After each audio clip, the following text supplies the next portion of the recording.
They are not only itching to create a digital dollar, but they're willing to trade Americans' right to financial privacy for a surveillance-style CBDC. If not open, permissionless, and private, like cash, a CBDC is nothing more than a CCP-style surveillance tool that can be weaponized to oppress the American way of life.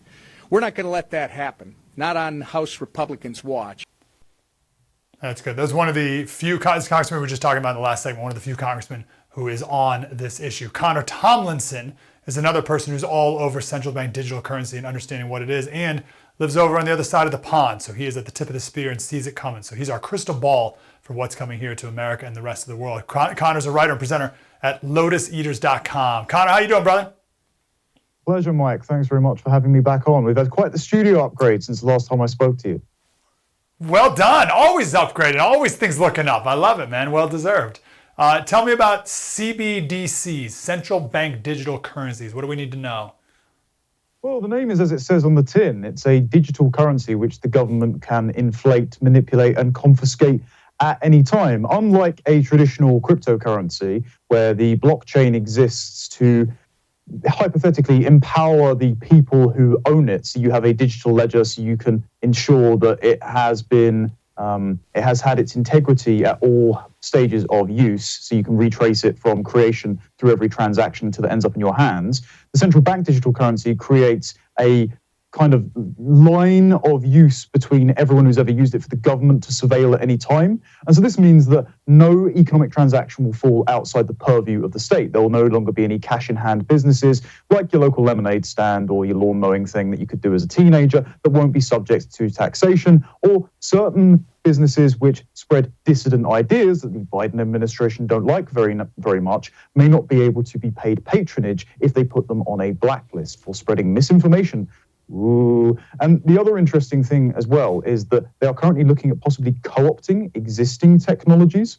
So this might be a stable coin like Tether, which is directly tied to the US dollar, or something like Ethereum, which is different from Bitcoin. So Bitcoin, there's a fixed amount, and you have to use the blockchain to decode it in order to crack a certain amount of Bitcoin. So this is called a proof of work model. So you have to put in a certain amount of computing power and energy in order to earn your Bitcoin. Whereas Ethereum can be created ex nihilo. It can just be invented and printed more like, your regular dollar that can result in inflation at the moment. And this is called a proof of stake, which means that the amount of coins is dependent on the stakeholders saying how much it is worth and how much there needs to be. We've all heard of stakeholder capitalism from the World Economic Forum. This basically just means international organizations and the governments they're beholden to appointing their experts to tell us plebs what's good for us, how much money we should be having, and whether or not we can and can't spend it on the businesses and products that we like. Yes. So someone will say, can't the government already control that? Or doesn't the government already know? Or the banks already know and the credit card companies already know? So what's the big deal if there's just one more level of surveillance? You're already filling out W-9s and W-2s and all these other tax documents. Doesn't the government already know? What's the big deal? Well, of course, they already know quite a lot of our economic activity, and that's kind of the problem. One of the main problems with current cash, and this is why we have such rampant inflation, is that it's backed by nothing. I mean, back in 1971, America pretty much had all the world's gold in order to create the dollar as the global reserve currency, and that was sold off. And then you see a massive gap between the wages and the real terms productivity of the country. So it's like inflation's like a stealth tax. It's screwing over the working man. What happens here is that we have the extra layer of non-transparency because the government can see everything you do and everything has to be funneled through government approval. And so you no longer have those cash-in-hand businesses. So what ends up happening is every single economic transaction exists only on the permission of the state. And unlike at the moment, if you can have your bank account turned off, like Nigel Farage has almost in the UK, with 40 pages of his transgressions against progressivism cited as the reason why he should have his bank account taken away. At least he has the cash in his own pocket to pay for the bus fare to get home. But if you go, and as we all know, they're trying to stop us using cars to just go on terrible public transport systems. If you're trying to buy groceries or you're trying to get the bus home from work, and suddenly, because you tweeted out the wrong thing, your government can turn off your digital wallet at a moment's notice, then you won't even have cash in your own wallet to be able to do simple activities like that. So the government has complete control on arbitrary whim at any moment, at any time, instant access to your ability to just live a normal life. So it's that ratcheting effect upwards towards the total surveillance and control of everyone's lives. Yeah, and every tyrant in history would have loved that power, but there was never the technological ability to do it. But now it's there. They just have to force it upon us some way. So how are they going to do that? What's the spin they're going to use to try to get people to think this is a great idea? Oh, I love it. It's so easy. It's so efficient. It'll stop drug dealers or something. What are the pitches that they're going to give to us? Well, the pitch currently, and you can see this in all of the countries that are trying to promote this at the moment, and the international bodies like the UN and the World Economic Forum that give them their marching orders. They say, oh, it's very inclusive because this means that everyone with a smartphone can access this. It's carbon neutral because once the entire energy grid is run on renewables, not that it ever will be, even though we're going to be paying for it out of the nose, then suddenly it's totally carbon neutral. We won't have to print and distribute all this money and deliver it to the banks and whatnot. There's no storage problems. All great pie in the sky ideas.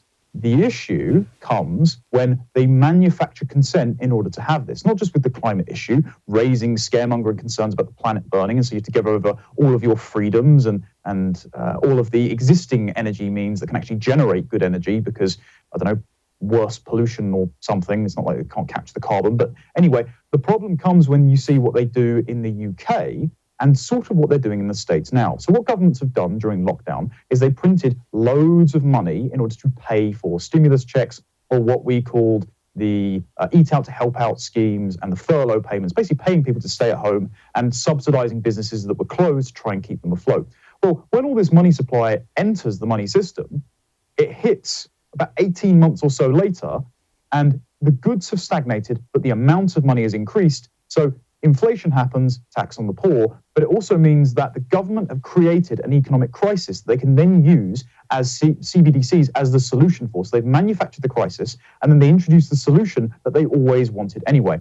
And when someone like Liz Truss comes in and upsets the apple cart, they oust her. Now, the fascinating thing that's happened in the UK is that Rishi Sunak has, for the G7, been the spearhead for central bank digital currencies. He recorded a down-camera message while Chancellor during COVID saying that Britcoin, terrible pun, will be the future. And that is a digital pound that the government can have alongside cash. Don't worry, we won't eliminate cash. We promise. Well, Rishi Sunak was primed to become Prime Minister after Boris Johnson resigned in disgrace. But the membership chose Liz Truss instead because we found Rishi Sunak to be utterly disingenuous. And Liz Truss was a tax-cutting conservative. She wasn't very bright, but she proposed a 1% tax cut, and she was going to borrow a little bit of money in order to do this. The Bank of England, and Andrew Bailey, the head of the Bank of England, has again been very supportive of CBDCs, decided right before her mini budget, a 1% tax cut dropped to sell loads of bonds, conduct quantitative tightening at the same time as quantitative easing.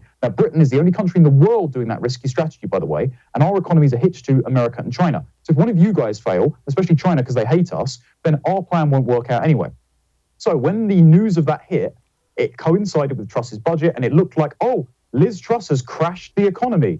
So that ousted her, made her the shortest prime minister in history. And suddenly Rishi Sunak steps in as the de facto candidate, the only person to take over, with Jeremy Hunt as his chancellor, very unpopular man who is very hitched to the Chinese Communist Party through his wife and through his admiration for their very tyrannical COVID policies. Rishi Sunak steps in and goes, oh, we're going to raise taxes. And suddenly the markets are stabilized. How curious. It's almost like the Bank of England, Rishi Sunak, and the Chancellor, Jeremy Hunt, wanted CBDCs, wanted the economy to continue getting worse as the excuse for CBDCs, and ousted the only person that was willing to accidentally stumble on changing the mandate for that. So be very aware when the Fed doesn't look like it's conducting sensible monetary policy, because it seems like they are engineering this crisis to give you the solution they wanted anyway.